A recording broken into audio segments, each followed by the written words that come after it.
Cristian Mungios Fiord.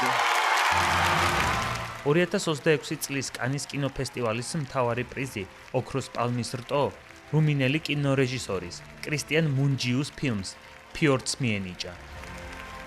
ფილმის რეჟისორისთვის ეს უკვე მეორე ოქროს პალმის რტოა. ფილმი რეალურ მოვლენებზეა დაფუძნებული და მოგვითხრობს მორწმუნე რუმინელ ოჯახზე, რომელიც ნორვეგიაში გადასახლდება და რომელსაც სკანდინავიურ ბავშვთა აღზრდისა და განათლების ჰუმანურ სისტემასთან შეგუება უჭირს. ფილმში მთავარ როლებს რენატე რეინსვე და სებასტიან სტენი ასრულებენ. ძალიან ბედნიერი ვარ, რადგან ეს მხოლოდ გასართობი ფილმი არ არის, თუმცა რაღაც თვალსაზრისით არის კიდეც. იმედი მაქვს, რომ ადამიანურია. ფიქრობ, ეს ფილმი ადამიანებს დააფიქრებს სხვებთან დიალოგის აუცილებლობაზე და უფრო მეტ ეჭვს გაუჩენს მათ, ვინც დარწმუნებულია, რომ თავად არიან მართლები და ყველა სხვა ცდება.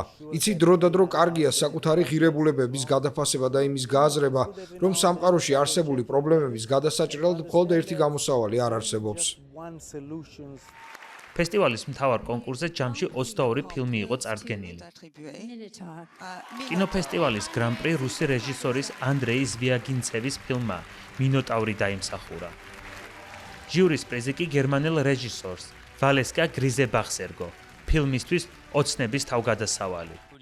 კანის 79 დაჯილდოებაზე საუკეთესო რეჟისორის ჯილდო ერთდროულად 3 რეჟისორმა მიიღო. ნომინაციაში გაიმარჯვეს პაվել პავლიკოვსკიმ ფილმისთვის სამშობლო და რეჟისორების დუეტმა ხავიერ კალვომ და ხავიერ ამბროსიმ ფილმისთვის შავი ბუშტი.